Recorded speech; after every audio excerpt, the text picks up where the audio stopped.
Kalau memang itu perkataan Allah, itu tidak akan terucap seperti itu gitu. Untuk memaksa orang supaya harus percaya bahwa itu adalah perkataan Allah. Itu sih. Ini hanya ini Ya, saya siap. minta maaf ya gitu Ya, ya. siap. Iya, Nah, nggak apa-apa. Lebih kritis tapi lagi nggak apa-apa. Seru tuh. ya, jadi saya pikirnya seperti itu. Tapi kembali lagi kepada diri masing-masing. Nah, kami menghargai keputusan apa namanya perkataan Nabi Muhammad yang sudah dituliskan gitu. Jadi ya emang begitu ya begitu. Tetapi kalau misalkan saya yang makhluk awam begitu ya mempertanyakannya seperti itu. Kalau misalkan kita sudah memaksakan berarti ada something wrong yang belum terpecahkan. Apakah itu benar perkataan Allah atau hanya sekedar omongan dari Nabi Muhammad yang harus kita ikutin gitu. Karena kan di situ belum tahu nih apakah benar itu perkataan Allah atau enggak. Gitu sih. Jadi aku berkira gitu gitu. Saya minta maaf ya. Maaf ya Nabi Siap, siap. Muhammad kalau misalkan ini. Cuman ini karena kan Tuhan itu menciptakan akal dan pikiran dan kita bisa berpikir dong gitu untuk hal-hal yang seperti apa. Tetapi kalau misalkan itu di luar nalar ya kita tidak boleh untuk meneruskan pikiran kita karena itu udah melampaui batas gitu. Tapi kalau misalkan memang itu apa namanya perkataan Nabi Muhammad dan seperti kepercayaan dari umat Muslim ya kita menghargai itu. Itu aja sih. Ya, jadi kan begini. Ketika membahas tentang murni kalam Allah atau firman Allah, maka itu adalah ketika apa yang disampaikan, konsekuensi orang beriman itu wajib mempercayai sepenuhnya. Wajib percaya sepenuhnya. Sebagaimana juga Mbak Ica, orang yang mengimani Bible sebagai firman Tuhan, Mbak Ica wajib mengimani sepenuhnya kan gitu. Nah, Iya. ini komparasi dari masalah wajib dulu ya. Penekanan itu harus. Penekanan itu harus percaya. Nah, ketika Tuhan mengenalkan tentang dirinya, tentang diri Tuhan itu sendiri, maka Tuhan mengatakan, menyampaikan sesuai dengan apa yang disampaikan oleh Tuhan itu sendiri. Nah, di dalam Al-Quran sudah dikatakan bahwa Allah berfirman gitu kan, tidak ada sesuatu pun yang setara atau yang semisal atau yang seumpama dengan dia. Artinya, kalau sudah dikatakan begitu, maka ini dasarnya. Kalimatnya sederhana, mudah dipahami, dan tidak perlu diperumit lagi. Satu kata kunci ini kan gitu, bahwa ketika di surat Al-Syu'ara ayat 11 itu, Tuhan sudah berfirman bahwa tidak ada sesuatu pun yang semisal, yang seumpama, yang setara dengan dia, maka itulah yang wajib kami imani.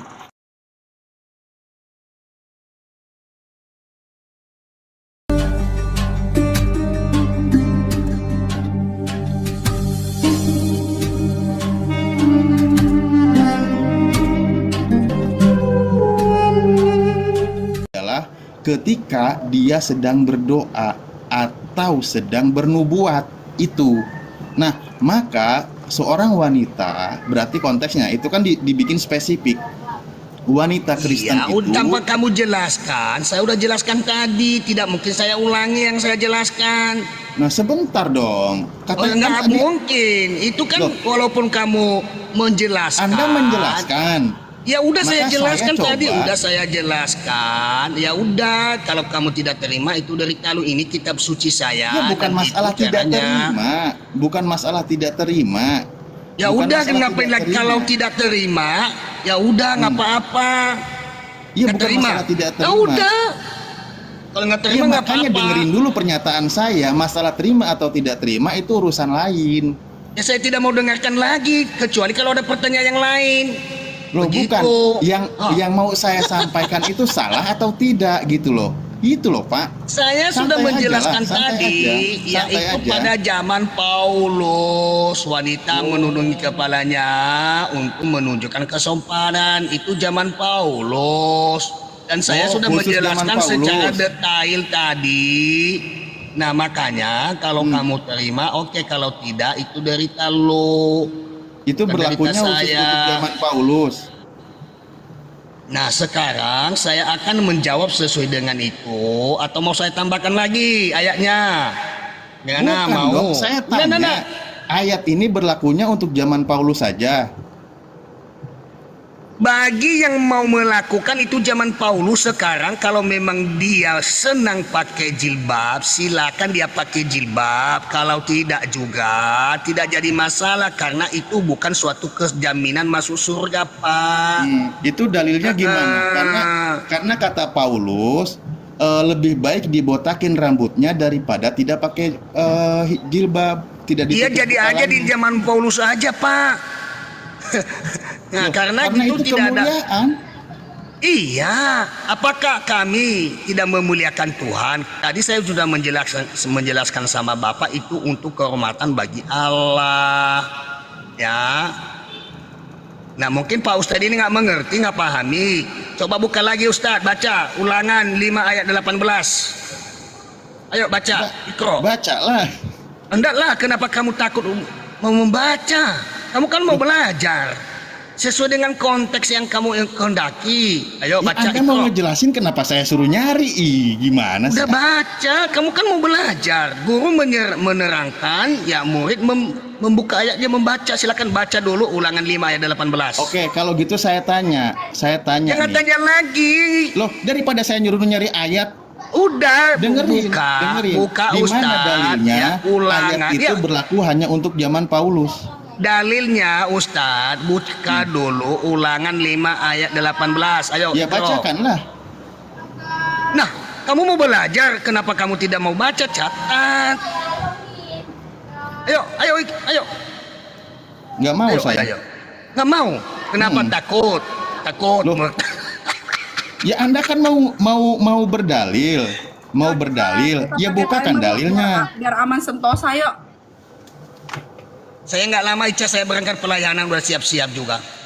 Saya bacakan aja, saya nggak lama Ica, karena saya sudah mau berangkat pelayanan. Saya bacakan ya Ustadz, semoga nanti terbuka hatimu. Bilangan 5 ayat 18. Apabila imam sudah menghadapkan perempuan itu kepada Tuhan, haruslah ia menguraikan rambut perempuan itu lalu meletakkan korban peringatan. Pahami ya dengan jelas, yakni korban sajian, ya, cemburuan ke atas telapak tangan perempuan itu. Sedang di tangan imam haruslah ada air pahit yang mendatangkan kutuk. Nah, baca lagi ya. Satu dalil lagi, Ulangan 22 ayat 5, Ustaz. Ya. Enggak, ini konteksnya Kata apa ini? Ini Ya, konteksnya apa konteks ini? dengan pertanyaan Anda di dalam 1 Korintus. Enggak, bilangan 5:18 ini 11. kasusnya apa ini? Ya, tentang kerudung tadi bagaimana? Astaga naga. Nih saya baca tafsirannya ya, saya baca ya. Dengerin, Dengar Pak. dulu, bukan Ya, dengar tafsiran yang dulu. saya baca, Ustaz. Jikalau Ini seorang suami mencurigai istrinya telah berbuat zina namun Ustaz, kekurangan bukti, bukan maka tafsiran suami yang dapat saya bacakan, yang saya memperhadapkan jelaskan istrinya kepada sesuai dengan Tuhan konteks supaya menentukan apakah Alkitabnya. ia bersalah atau tidak bersalah. Peraturan ini melindungi wanita itu dari tuduhan palsu dan juga menyediakan cara untuk menentukan kesalahannya apabila perlu. Jikalau ia bersalah, ia akan menjadi sakit sebagai akibat hukuman Allah. Ini apa ini? Tuduhan istrinya curiga berzina Dari ini. tadi sudah saya jelaskan ke Anda, kamu tidak paham. Terus saya Ya, jelaskan, apa jadi nanti saya maksudnya? serahkan sama Malifurus. Saya berangkat pelayanan 1 ayat lagi, ya, sesuai dengan 1 Korintus, ya tadi 11 ayat 6. Tadi udah saya bacakan satu lagi ayatnya, Ulangan 22 ayat 5. Ya. Demikian firman Tuhan. Maksud dan tujuan tadi di sana 1 Korintus 11 ayat 6. Seorang perempuan janganlah memakai pakaian laki-laki dan seorang laki-laki janganlah mengenakan pakaian perempuan. Sebab setiap orang yang melakukan hal ini adalah kekejian bagi Tuhan Allahmu. Semoga kamu mengerti dan memahami, terjawab semuanya. Dan saya turun juga, saya akan pergi pelayanan. Selamat sore Pak Mozart Alifuru. Shalom alaikum. Lanjutkan, Tuhan Yesus memberkati. Ya, selamat sore Pak. Selamat sore. Nih orang dari tadi orang ngikutin yang dibaca, kenapa sih saya yang disalah-salahin? Pak Pendeta ini lucu kali. Orang kalimat bunyinya begitu. Bahasa Malah apa dibawa. Pak Ustadz? Hah? Bahasa apa nih Pak Ustadz? Ya, sebenarnya tadinya awalnya nggak ada topik, cuman mengenai masalah membahas tadi itu berkerudung. Nah, kebetulan dibahaslah kan Mbak Eca pernah berkerudung dan tidak berkerudung. Nah, perintah menggunakan kerudung itu ada di 1 Korintus 8 ayat 6 gitu. Tapi tadi dijelaskan penekanannya itu hanya konteksnya ketika berdoa dan bernubuat gitu. Nah, kalau gitu berarti orang-orang Kristen ketika berdoa wajib menggunakan penutup kepala atau berkerudung. Nah, tapi Pak Toro bilang itu konteksnya berlakunya zaman Paulus. Nah, ini lebih repot lagi. Itu tafsiran dari mana saya tanya? Masa saya suruh jadi murid yang tidak sesuai dengan ayat tertulis, gimana sih? Ya kalau misalnya Pak bahas yang di Korintus pada waktu itu, artinya begini Pak Alif Ustadz. Jadi kan memang Yahudi berkerudung itu kan sebelum juga Tuhan inkarnasi jadi manusia. Nah, dan memang kita tidak pernah melihat perkataan Yesus bahwa disuruh harus berkerudung, gitu kan? Itu dalam konteks karena begini, Yesus kan berkata dengan jelas bahwa surga itu bukan tentang apa yang kita pakai atau apa yang tentang kita makan. Surga itu murni kasih karunia Tuhan. Nah, tetapi soal berkerudung yang memang sudah menjadi budaya di sana pada waktu zaman yang Paulus yang Pak bahas di Korintus itu kan itu ada masa-masa penyembahan berhala di situ. Kalau Pak Ustadz baca dari ayat-ayat sebelumnya. Nah, dan perempuan-perempuan di situ kan mereka yang menyembah berhala itu mereka suka mencukur botak rambut mereka. Jadi Paulus kan datang untuk menobatkan mereka. Lalu Paulus bilang, mendingan kalian memakai kerudung gitu. Itu kan sudah sering kita bahas dulu waktu di roomnya kami karena kan sering kita bahas. Karena memang yang awalnya pakai kerudung ini kan kami kana. Ya itu Pak. Jadi intinya begini Pak Ustadz. Jadi memang Yesus tegaskan memang dengan jelas bahwa surga di dalam kekristenan itu bukan tentang apa yang kita pakai atau apa yang kita makan. Nah Yesus kan juga ada pernah berkata bahwa bukan apa yang masuk ke dalam mulut yang menajiskan dirimu. Karena yang masuk ke dalam mulut hanya dibuang ke jamban. Tetapi apa yang keluar dari mulutmu yang menajiskan kamu, karena yang keluar dari mulut itu berasal dari hati. Jadi kalau misalnya kita mengatakan kata-kata kasar kepada orang, berarti hati kita memang sedang membenci orang itu. Ya, jadi ini sebenarnya juga bukan hal yang... Jadi kerudung itu sebenarnya dalam kekristenan Pak Ustadz, mau pakai ya terserah, mau tidak pakai juga ya terserah. Jadi gereja memang dia tidak merujuk kerudung itu sebagai suatu sakramen kudus atau keharusan. Nah, Bro, itu kalimatnya harus loh masalahnya, bro. Iya, di Korintus itu kan sudah saya katakan, di Korintus itu waktu itu Pak kan penyembahan berhala. Paulus datangkan untuk membuat mereka bertobat, dan perempuan-perempuan yang menyembah berhala di situ kan mereka mencukur rambut mereka sampai botak. Nah, makanya Paulus bilang coba Bang Mojad, maaf, coba dibaca dulu ayatnya biar sama-sama kita dengar. Silakan. Ayat mana tadi kayak cecungnya dibaca? 1 Korintus 11 ayat 6.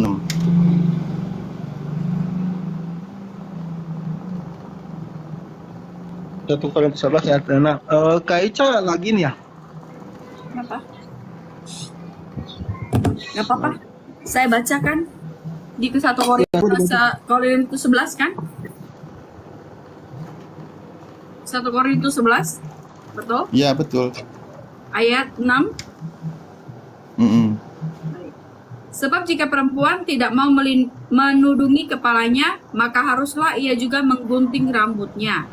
Tetapi jika bagi perempuan adalah penghinaan bahwa rambutnya digunting atau dicukur, maka haruslah ia menudungi kepalanya. Tetapi di sini kan ada di atas ya, di ayat 5-nya tertulis, tetapi tiap-tiap perempuan yang berdoa atau bernubuat dengan kepala yang tidak bertudung menghina kepalanya. Di sini kan tetapi tiap-tiap perempuan yang berdoa atau bernubuat. Nah, karena kan kita harus membaca dari atas ke bawah, nggak boleh kita ngambil sepotong ayat begitu. Karena kalau kita ngambil sepotong ayat yang ada artinya berbeda dengan maknanya, gitu sih. Iya, begini Pak Ustadz. Jadi kalau Pak Ustadz kita baca dari ayat ke-5 betul yang dikatakan Kaica. Tetapi tiap-tiap perempuan yang berdoa atau bernubuat dengan kepala yang tidak bertudung menghina kepalanya, sebab ia sama dengan perempuan yang dicukur rambutnya. Jadi di situ kan tadi saya jelaskan konsep waktu itu perempuan-perempuan penyembahan berhala. Ini kan kalau Bapak baca dari ayat ke-10, Israel sebagai suatu peringatan perikopnya dari ayat ke-8 ini tentang persembahan berhala. Jadi memang di situ di jemaat di Korintus itu kan perempuan-perempuan ini kan mereka yang suka menyembah berhala. Makanya nanti ada ayat juga bahwa tidak boleh perempuan yang mengajar di depan umum karena apa? Yuli nanti kita meeting bilang. Suruh kumpulin. Iya. Ada juga nanti kalau Pak Ustadz temukan ayat, nanti juga Paulus juga melarang perempuan untuk mengajar di depan di depan jemaat, pertemuan jemaat. Nah, jadi kalau kita baca dari konteks 1 Korintus ini kan surat Paulus untuk jemaat di Korintus. Saat itu kalau Pak baca dari pasal pertama, Dari pasal pertama tuh, jadi ini Paulus ini menuliskan surat kepada jemaat di Korintus waktu itu karena maraknya penyembahan-penyembahan berhala, dan penyembahan-penyembahan berhala itu seringkali dilakukan oleh perempuan. Nah, makanya Paulus menegaskan perempuan tidak boleh mengajar dan sebagainya, karena namanya suami kan kalau istri ngomong pasti ikut. Takutnya nanti jemaat-jemaat nanti mengikuti istri mereka. Karena penyembahan berhala sini dari istri. Lalu yang mereka yang menyembah berhala itu sering mencukur botak rambutnya tuh. Ini konteks Ya. surat 1 Korintus ini Pak Ustadz. Silakan Ya, Pak. Bang Mozart. Ya, Bang Mozart. Sebenarnya saya sedang tidak mempermasalahkan hal yang lebih ini ya. Maksudnya gini, bagaimana pertanggungjawaban menjelaskan ayat tertulis di kitabnya Bang Mozart. Karena begini, itu suatu penekanan dan penegasan perintah kepada wanita ketika ia berdoa, itu konteksnya ya, ataupun bernubuat. Karena itu penekanannya itu sangat tegas, dan itu menunjukkan sebab perempuan harus memakai tanda wibawa di kepalanya oleh karena para malaikat. Jadi perempuan itu harus menggunakan tanda wibawa, yaitu menggunakan kerudung, kan gitu. Oke kan, buat Kristen dipahaminya cukup ketika berdoa. Ya berarti harus ketika berdoa menggunakan kerudung. Kalau memang kan buat kawan Kristen bilang khusus, kalau di luar berdoa bebas kan gitu. Is okay, itu silahkan, itu keyakinan Anda. Ya, saya bilang intinya memang yang tidak perlu dibantah adalah ketika berdoa, maka perempuan untuk orang-orang Kristen itu kan wajib menggunakan kerudung karena harus menggunakan tanda kemuliaan. Kan gitu, atau tanda wibawa ya, tanda wibawa. Kan konteksnya begitu. Konteksnya ya, konteksnya. Saya tidak akan membahas tentang itu orang-orang Kristen nanti gini-gini nggak pakai kerudung. Wah, itu udah lain lagi lah. Oke, saya tidak akan membahas itu. Ini tentang bagaimana pengajaran gitu loh. Ya. Masalah pengamalannya kan kembali kepada masing-masing nanti. Intinya keharusan itu kalau dia tidak mau pakai kerudung, konsekuensinya rambutnya harus dicukur. Konsekuensinya menurut pengajaran Paulus. Ketika dia tidak pakai kerudung, konsekuensinya harus dicukur. Kalau memang rambut wanita itu adalah suatu kemuliaan, maka perintahnya harus menggunakan tudung. Itu loh. Itu sangat jelas dan lugas, karena wibawa wanita, kemuliaan itu harus dijaga di ayat 11-nya.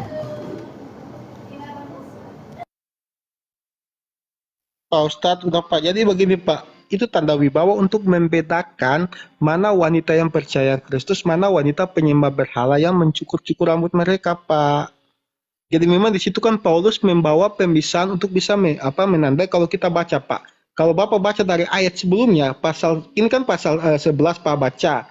Jadi surat Paulus ini kan terus. Makanya saya bilang kita harus paham itu, baca dari konteks pasal pertama. Kita lupa ke pasal 10 aja, ke pasal 10 ayat 27 sebelum ke pasal 11.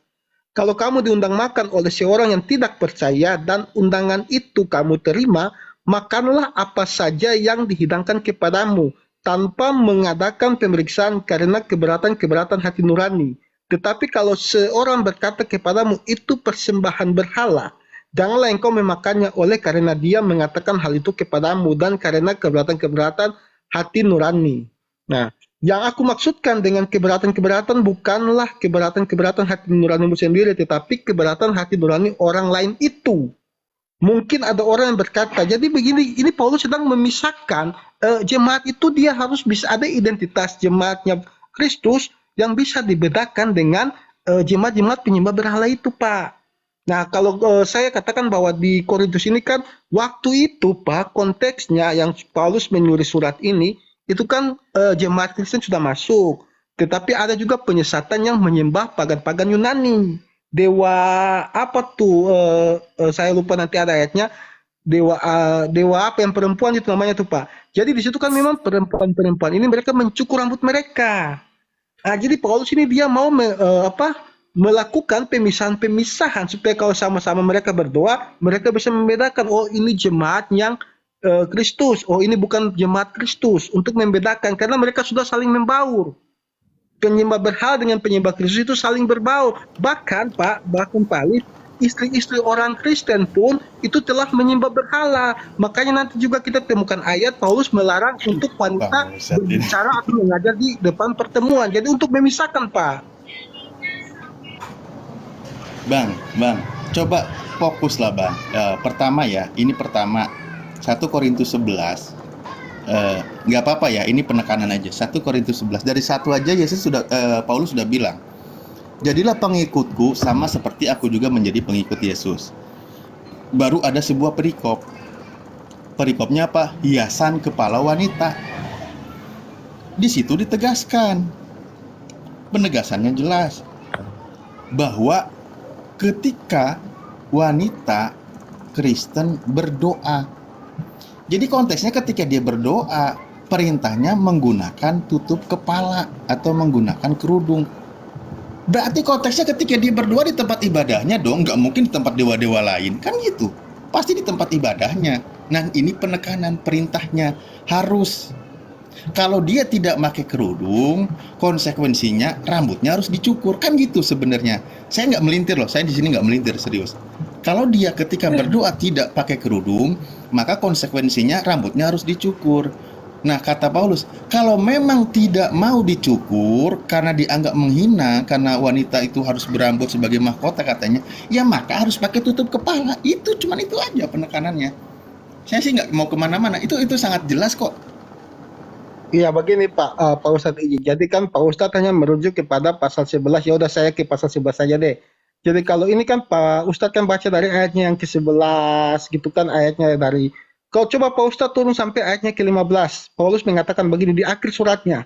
Tetapi bahwa adalah kehormatan bagi perempuan jika ia berambut panjang, sebab rambut diberikan kepada perempuan untuk menjadi penudung. Jelas bahwa rambut itu adalah tudung yang sebenarnya. Nah, ayat ke-16, tetapi jika ada orang yang mau membantah, kami maupun jemaat-jemaat Allah tidak mempunyai kebiasaan yang demikian. Jadi memang ada kebiasaan mencukur rambut itu, Pak. Itu harus Bapak baca dari pasal pertama. Kenapa sampai Paulus menulis surat ini? Jadi Paulus menulis surat ini, Pak, ada alasannya.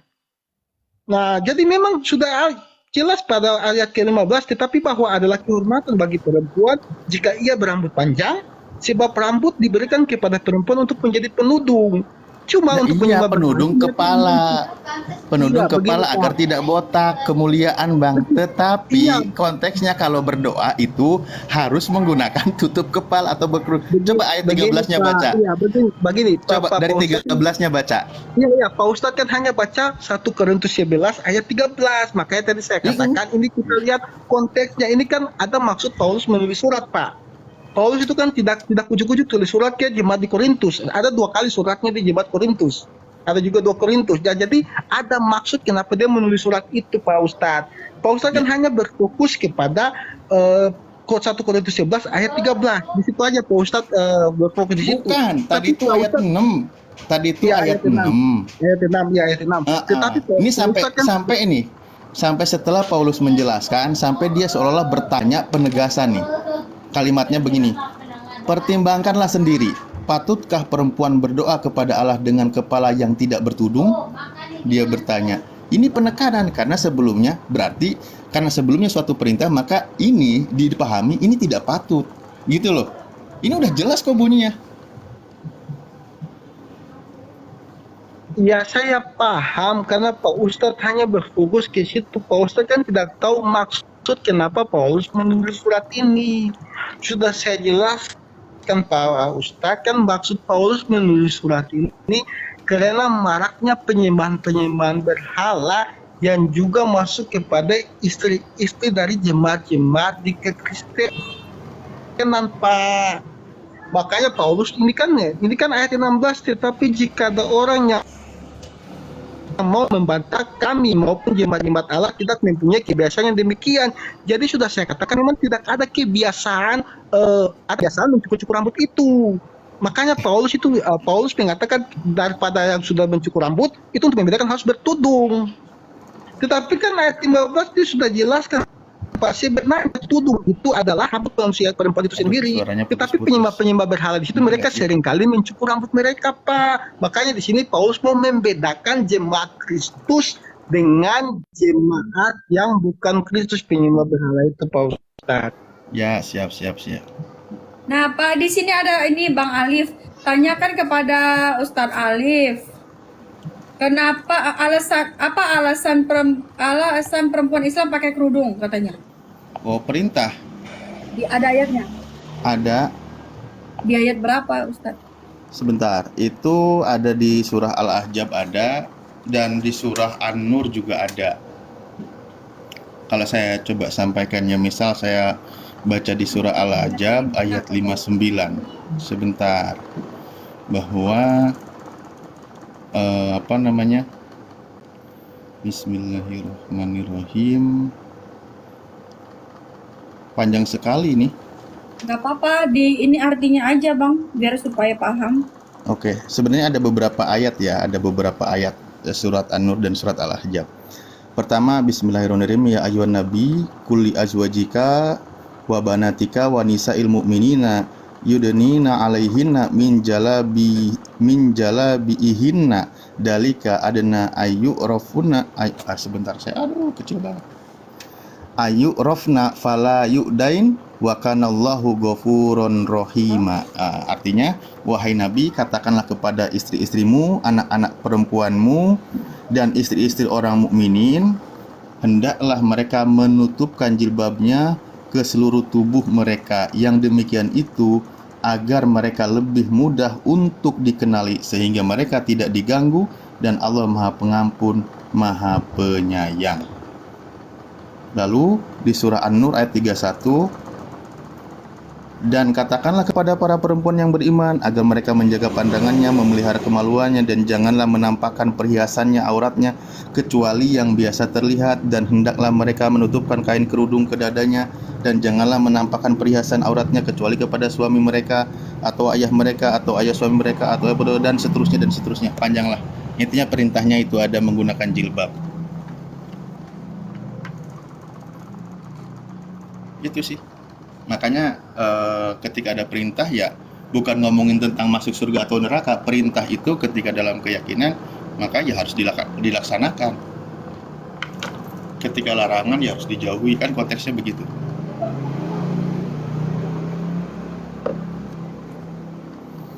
Hampir sama dengan Bible, tapi lebih detail.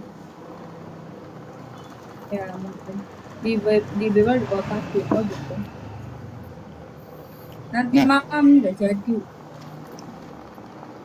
apa kelanjutan diskusinya ini? Kalau mau ditanya lagi nggak apa-apa. Oke. Ada yang mau tanya lagi, Bang Mozart? Kalau ada yang mau tanya, boleh naik ya. Ini ada Bang Mozart ya. Bang Mozart. Ustadz Alif. Aku lagi ke pondok Kak, bentar. Lagi. Ya. Kalau ada yang mau tanya tentang tentang keislaman boleh ya. Kalau misalkan ada yang mau tanya silakan. Tapi mumpung ada Ustadz ini Ivan Kocan pintu hadiah. Nggak usah ngomong Ustadz lah, panggil nama Alif aja nggak apa-apa. Tapi Ustadz kan bener? Kan saya manusia biasa Ya tapi kan ada ininya kalau pendeta yang pendeta. masih berlumur dosa. Kan tapi kan tetap aja kalau misalkan kita itu menghargai suatu itu kan mendapatkan gelar ustadz itu bukan sembarangan. Ya makanya saya takut, mendingan panggil aja nama aja nggak apa-apa. Bro Alif ya. Ya Atan, ada yang ingin ditanyakan Atan sama Bro Alif dan Bro Muzat? Nggak ada. Mau ngapain ke atas kalau nggak ada? Nanti berisi. Ngaco si Atan nih. Umat. Astagfirullah. Udah, Bang Mojat udah standby belum? Ya kita buka. Karena gini. Kita buka tema ya. Karena gini ya, saya coba membuka satu narasi dulu ya. Karena begini, ketika membahas tentang ketuhanan di Islam, bahwa sudah tidak bisa sesuatu yang diganggu gugat kalau sudah dikatakan bahwa tidak ada yang semisal dengan dia. Bahkan dalam satu kajiannya, penjelasannya dari sahabat Sayyidina Ali mengatakan bahwa ketika kamu membayangkan sesuatu, menggambarkan sesuatu, apapun itu yang ada di dalam kepalamu, maka itu bukan Tuhan.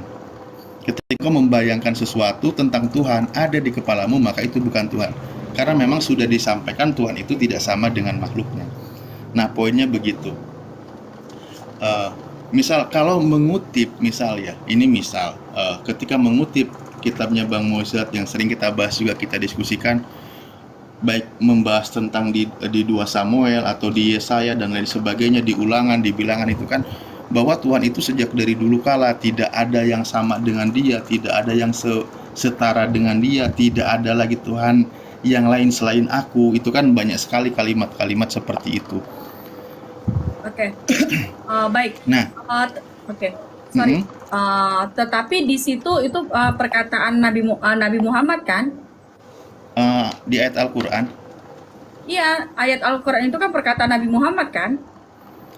perkataan sesuai dengan apa yang diwahyukan, intinya firman Tuhan. Nah, oke deh. Silahkan. Susah, mendingan gak usah ikutan. Bukan, aku takutnya gini, bukan apa? Kalau dikatakan tadi kan Ustadz Alif bilang gini, tidak boleh kalau di pemikiran kita. Nah, itu kan perkataan, oke, itu kan tadi Ustadz Ali bilang itu perkataan dari Al-Quran. Nah, tetapi perkataan Al-Quran itu kan dari perkataan dari Nabi Muhammad kan. Nah, makanya tidak boleh diganggu-gugat kan. Apakah benar itu perkataan dari Allah? Itu jadi aku berpikir gini, kenapa mesti harus Nabi Muhammad? Maaf ya Nabi Muhammad, aku minta maaf. Aku hanya ingin ini aja. Nah, kalau misalkan gitu Nabi Muhammad itu adalah perkataan Allah, kenapa mesti dikatakan ini tidak boleh diganggu gugat apa segala macam gitu? Ya seharusnya ya berjalan gitu aja gitu. Kalau misalkan lu percaya syukur, nggak percaya udah itu urusan lu sama Allah yang Maha Kuasa gitu. Nah, tetapi di sini kenapa dipaksa untuk kita percaya gitu? Itu kan pemaksaan namanya, bahwa kita harus percaya ucapan di situ gitu. Berarti kan kalau misalkan kita sudah berkata begitu, berarti ada something wrong begitu yang harus kita pecahkan gitu. Nah, yang harus kita pecahkan apakah itu benar perkataan Nabi Muhammad, apakah atau benar itu perkataan Allah gitu. Karena kalau memang itu perkataan Allah, itu tidak akan terucap seperti itu gitu, untuk memaksa orang supaya harus percaya bahwa itu adalah perkataan Allah. Itu sih ini hanya Ya, saya siap. minta maaf ya gitu Ya, ya. siap. Iya, Nah, nggak apa-apa, lebih kritis tapi lagi nggak apa-apa, seru kok. Nggak iya, apa-apa, lanjut. jadi saya pikirnya seperti itu, tapi kembali lagi kepada diri masing-masing. Nah, kami menghargai keputusan perkataan Nabi Muhammad yang sudah dituliskan gitu. Jadi ya emang begitu ya begitu. Tetapi kalau misalkan saya yang makhluk awam begitu ya mempertanyakannya seperti itu. Kalau misalkan kita sudah memaksakan berarti ada something wrong yang belum terpecahkan. Apakah itu benar perkataan Allah atau hanya sekedar omongan dari Nabi Muhammad yang harus kita ikutin gitu, karena kan di situ belum tahu nih apakah benar itu perkataan Allah atau enggak gitu sih. Jadi aku pikirnya gitu. Saya minta maaf ya, maaf ya Nabi Siap, siap. Muhammad kalau misalkan ini cuman ini karena kan Tuhan itu menciptakan akal dan pikiran dan kita bisa berpikir dong gitu untuk hal-hal yang seperti apa. Tetapi kalau misalkan itu di luar nalar ya kita tidak boleh untuk meneruskan pikiran kita karena itu udah melampaui batas gitu. Tetapi kalau misalkan memang itu perkataan Nabi Muhammad dan seperti kepercayaan dari umat Muslim ya kita menghargai itu, gitu aja sih. Oke. Ya, jadi kan begini, ketika membahas tentang murni kalam Allah atau firman Allah, maka itu adalah ketika apa yang disampaikan, konsekuensi orang beriman itu wajib mempercayai sepenuhnya. Wajib percaya sepenuhnya. Sebagaimana juga Mbak Ica, orang yang mengimani Bible sebagai firman Tuhan, Mbak Ica wajib mengimani sepenuhnya, kan gitu. Nah, Iya. ini komparasi dari masalah wajib dulu ya. Penekanan itu harus percaya. Nah, ketika Tuhan mengenalkan tentang dirinya, tentang diri Tuhan itu sendiri, maka Tuhan mengatakan, menyampaikan sesuai dengan apa yang disampaikan oleh Tuhan itu sendiri. Nah, di dalam Al-Quran sudah dikatakan bahwa Allah berfirman gitu kan, tidak ada sesuatu pun yang setara atau yang semisal atau yang seumpama dengan Dia. Nah, artinya kalau sudah dikatakan begitu, maka ini dasarnya. kalimatnya sederhana, mudah dipahami dan tidak perlu diperumit lagi. Satu kata kunci ini kan gitu, bahwa ketika di surat Al-Syu'ara ayat 11 itu Tuhan sudah berfirman bahwa tidak ada sesuatu pun yang semisal, yang seumpama, yang setara dengan Dia, maka itulah yang wajib kami imani. Oh, berarti sesuatu ketika ada yang digambarkan oleh seseorang, maka itu bukan Tuhan. Karena Tuhan sudah mengatakan tidak ada sesuatu yang semisal. Manusia tidak akan bisa menjangkau tentang zat Tuhan atau esensi Tuhan itu nggak akan ada yang bisa menjangkaunya. Karena Al-Quran sendiri Tuhan sudah mengabarkan bahwa la tudrikul absor, aku tidak akan dijangkau oleh pandangan manusia gitu loh. Nah, makanya ketika Tuhan sudah bilang begitu, manusia tidak akan bisa menjangkaunya. Nah, lalu kita nggak bisa nih mengganti-ganti apa atau merubah, memaksakan sesuatu yang sudah disampaikan, karena Tuhan itu sudah menyampaikan kesempurnaan itu sehingga Dia sudah juga menegaskan. Misal saya mengutip ada di surah Al-An'am gitu kan, ayat 115, Bismillahirrahmanirrahim, wa tamat kalimatu rabbika sidqa wa adla la mubaddila li kalimatih wa wasamil alim, bahwa telah sempurnalah kalimat Tuhanmu, maksudnya Al-Quran gitu ya, sebagai kalimat yang benar dan adil, tidak ada yang dapat merubah-rubah kalimatnya, dan Dialah yang maha mendengar lagi maha mengetahui. Maka kalimat yang sudah Tuhan sampaikan itu jangan dirubah-rubah gitu loh. Sesuai dengan ketetapan dari Tuhan itu yang sudah disampaikan oleh Nabi kami, ya begitulah, jangan dipaksa dirubah. Makanya ketika Tuhan kami menyampaikan Allah itu esa, tempat bergantung seluruh makhluknya, tidak beranak dan tidak diperanakan, dan tidak ada yang semisal atau setara atau sekupu dengannya, maka sudah. Itu sudah kalimat mudah dicerna, mudah dipahami, baik dari anak-anak TK maupun sampai anak-anak lulusan sarjana kan gitu ya. Karena kalimat yang sangat prinsip itu wajib bisa mudah dipahami oleh anak-anak kecil sekalipun ketika dia belajar kitab atau belajar memahami agamanya, begitu. Oke, baik. Begini, baik, saya tanggapi boleh Bang Alif ya. Aku minta maaf kalau misalkan aku salah. Nah, tetapi aku di sini hanya sebagai manusia yang bisa berpikir dan kalau misalkan cara pikir aku salah, aku minta maaf. Tetapi kalau misalkan ini bisa diteruskan. Nah, tadi kata Bang Alif kan tadi bahwa tiada Tuhan itu maksudnya tiada apa yang bisa melebihi dari Allah gitu, misalkan setara dengan, yes, benar sekali, dan itu ucapan yang sangat good, karena memang Allah itu tidak ada yang bisa menyetarakannya. Nah, tetapi yang di situ menegaskan dan menegaskan dan menutup itu berbeda, Bang Alif. Nah, menegaskan itu seperti yang perkataan Bang Alif tadi, itu tidak ada yang bisa setara, itu penegasan. Tetapi kalau dikatakan untuk menutupi, untuk apa, seperti dikatakan ayat apa ya, jangan harus mengikutin gitu. Nah, itu kan suatu ini ya, dikatakan ya, berbeda penegasan dengan ibaratnya apa ya, penegasan dan juga maaf gak enak juga sih diucapin, tapi ya gitu, ibaratkan kita menegaskan sama ini itu berbeda gitu. Jadi aku mikirnya kalau misalkan menegaskan, yes, aku setuju dengan ucapan Bang Alif, tidak ada yang setara dengan Allah, tidak ada yang setara dengan Allah. Nah, karena hanya Allah itu satu-satunya gitu kan. Nah, tetapi harus mengikuti. Nah, berarti kan ada something wrong gitu. Tetapi kembali lagi sih, it's okay, nggak ada masalah. Itu hanya pemikiran saya, minta maaf. Mungkin aku 1 menit, izin dulu Pak Alif, 1 menit. 5 detik. Kenapa harus mengikuti? Ya karena banyak iblis yang suka menyesatkan manusia. Itu, silakan. Enggak, kalau misalkan menyesatkan manusia bukan itu kan sudah ada penegasan gitu. Tetapi kalau misalkan alasannya supaya tidak tersesatkan manusia, menurut aku sih beda ya. Itu menurut aku, tapi nggak apa-apa, it's okay, nggak ada masalah. Memang iya, iblis itu suka menyesatkan, Iya, memang benar, iblis memang menyesatkan. Makanya, tetapi kalau misalkan dikatakan untuk menegaskan bahwa tidak ada yang setara dengan Allah, itu memang benar. Itu penegasan, itu kata penegasan. Tetapi kalau kita ibaratnya harus, itu kan ibaratnya supaya tidak ada yang ini iblis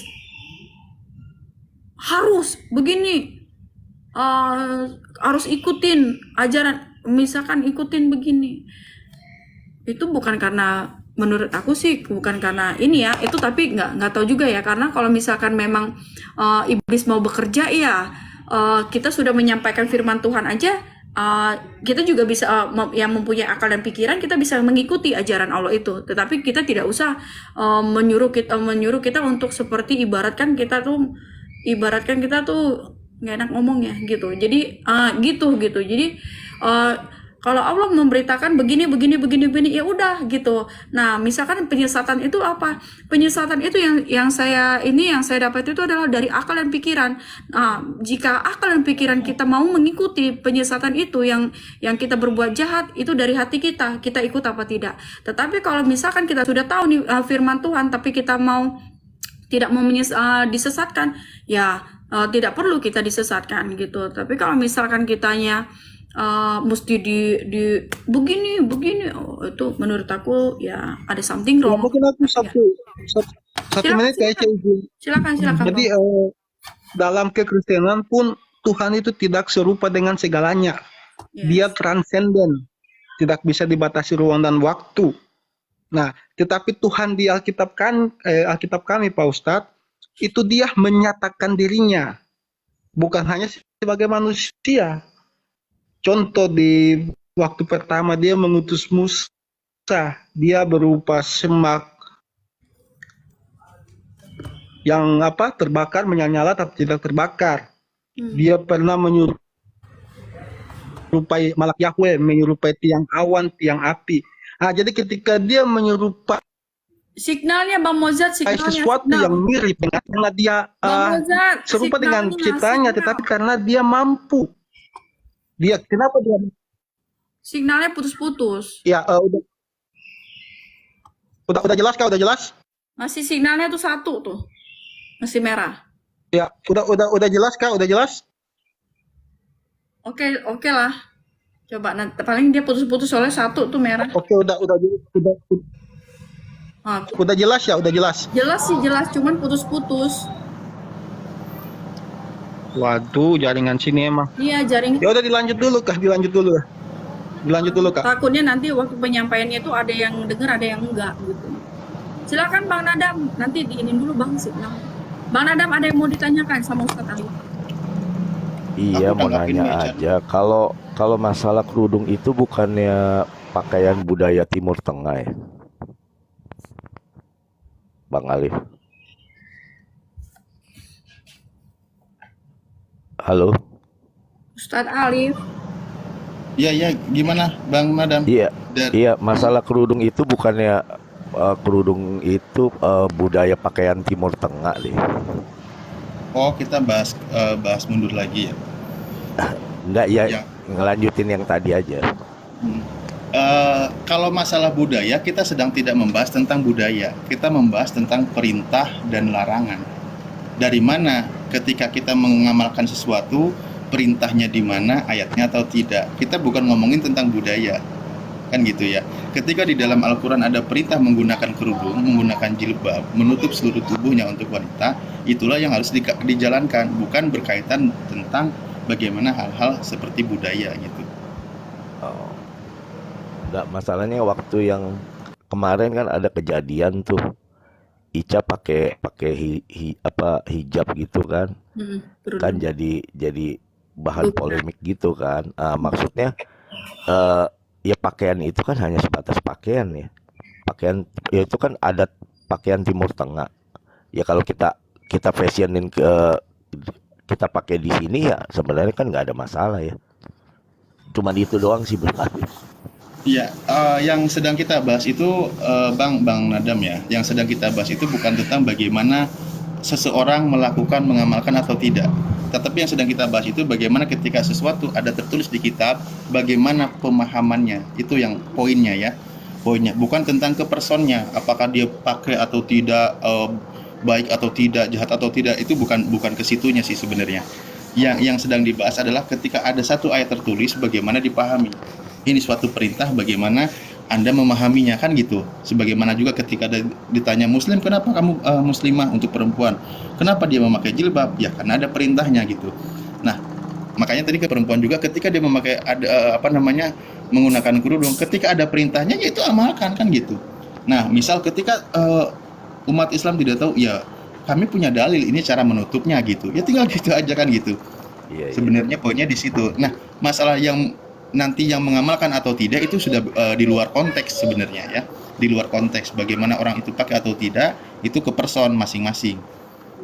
Iya, iya. Oke, oke. Makanya di situ kan di ayat itu sudah yang ayat ketiga ya. Tetapi, nah di situ ada kata tetapinya gitu. Nah makanya karena ada ayat tetapi itu 1 Korintus 11. Nah karena ada ayat tetapi itu makanya tiap laki-laki yang berdoa atau bernubuat dengan kepala yang bertudung menghina kepalanya. Nah, tiap laki-laki yang berdoa atau bernubuat dengan kepala yang bertudung menghina kepalanya. Nah, kalau misalkan laki-laki pakai bertudung kan nggak ini ya. Nah, tetapi tiap-tiap perempuan yang berdoa atau bernubuat dengan kepala yang tidak bertudung menghina kepalanya. Nah, di situ kan dikatakan tadi si Bang Mojat ya ayat 10 ya. Sebab itu perempuan harus memakai tanda wibawa di kepalanya oleh karena para malaikat. Nah, jadi yang kebanyakan tuh kan yang dikatakan yang memakai penutup kepala itu kan yang kayak suster gitu. Nah, Kristen Ortodok itu yang menyampaikan firman Tuhan. Nah, kalau misalkan kamu nggak pakai ini penutup kepala kan kamu memberitakan firman Tuhan. Nah, ini beda konteks gitu. Kalau misalkan kalau saya memakai firman Tuhan, emang saya di sini pelaku firman Tuhan bukan gitu. Nah, kalau yang lain-lain mengikuti ayat ini kan dikatakan kan di situ yang penutup kepala ya rambut ya di ayat berapa tadi mana sih itu perintah sendiri patutkah perempuan berdoa kepada Allah dengan kepala yang tidak bertudung bukan alam sendiri menyatakan kepadamu bahwa adalah kehinaan bagi laki-laki jika ia berambut panjang tetapi bahwa adalah kehormatan bagi perempuan jika ia berambut panjang. Sebab rambut yang diberikan kepada perempuan itu menjadi penudung. Nah, kalau misalkan yang ini ya, yang saya dapat tuh yang kalau misalkan dia itu bernubuat dan memberitakan firman Tuhan seperti kayak suster, kayak kalau Kristen Ortodok kan dia memang memakai itu ya, memang sudah mengikuti ya. Nah, tetapi kalau yang tidak memakai itu tetapi yang mau membaca kami, nah di situ kepada perempuan untuk menjadi penudung. Nah, yang menjadi penudung itu apa? Rambut gitu. Jadi rambut kita ini. Nah, kalau kita punya penutup kepala itu dibotakin, nah itu nggak benar. Itu malah kita nggak tidak dibenarkan seperti itu sih. Oke. Kita buka topik baru aja yuk, Cak.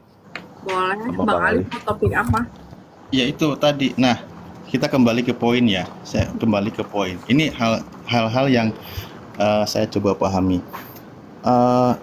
Oh ya, tadi ke poin Mbak Ica dulu ya. Penjelasan Mbak Ica bagaimana penekanan keharusan perintah jadi seolah dipandang ada something wrong something wrong gitu ya. Iya. Nah, justru di sini kalau saya bertanya, kalau di Kristen ini Iya, kita saling diskusi. di Kristen justru Mbak Ica itu penekanan malah tanpa dalil. Misal begini, yang mengajarkan seperti ini siapa? Saya tanya bahwa yang percaya Yesus itu sebagai Tuhan dan Juru Selamat kan gitu, dia masuk surga ya.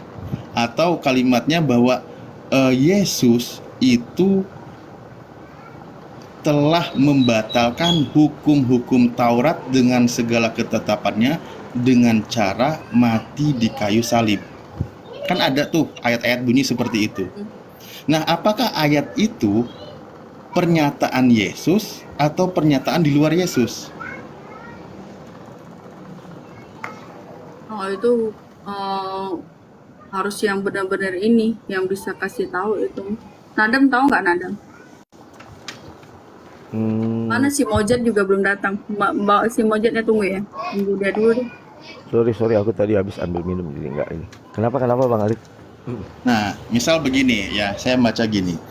Kamu tahu bahwa tidak seorang pun yang dibenarkan oleh karena melakukan hukum Taurat, tetapi hanya oleh karena iman dalam Kristus Yesus. Sebab itu, kami pun telah percaya kepada Kristus Yesus, supaya kami dibenarkan oleh karena iman dalam Kristus, dan bukan Ayat oleh ini karena berapa? melakukan hukum Taurat. Sebab tidak ada seorang pun yang dibenarkan oleh karena melakukan hukum Taurat. Galatia 2:16. Galatia 2 ayat 16. Kalau di situ aku masih kurang paham sih emang. Kurang paham. Cuman kalau kalau mengenai ketuhanan Yesus sedikit banyak aku paham. Kamu tahu bahwa tidak seorang pun yang terutama juga untuk orang Kristen keturunan Yahudi. Kamu tahu bahwa tidak seorang pun yang dibenarkan oleh karena melakukan hukum Taurat, tetapi hanya oleh karena iman dalam Kristus Yesus. Sebab itu kami pun telah percaya kepada Yesus Kristus, supaya kami dibenarkan oleh karena iman dalam Kristus dan bukan oleh karena melakukan. Nah, di sini kan kalau dibilang itu perkataan Yesus apa bukan? Itu pertanyaannya. Yaitu pertanyaan pertama, yang pasti itu kan bukan pernyataan Yesus. Kamu tahu bahwa tidak seorang pun yang dibenarkan oleh karena melakukan hukum Taurat, tetapi hanya oleh karena iman dalam Kristus Yesus.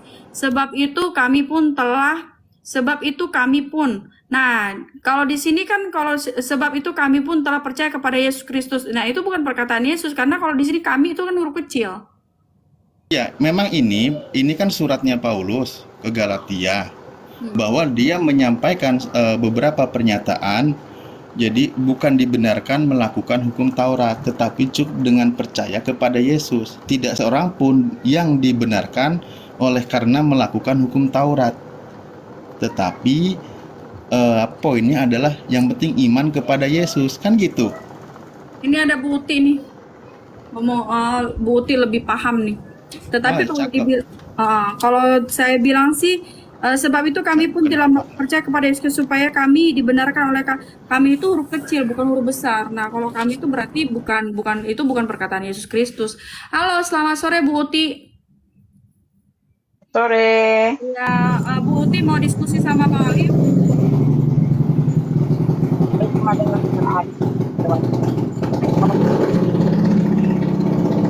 Halo. Bentar, Bu Uti kayaknya baru turun dari ini. Lagi pada diskusi apa? Ini itu Bang Alif kan tanya Galatia 16 tuh. Nah, Galatia itu 2:16. Galatia 2 ayat 6.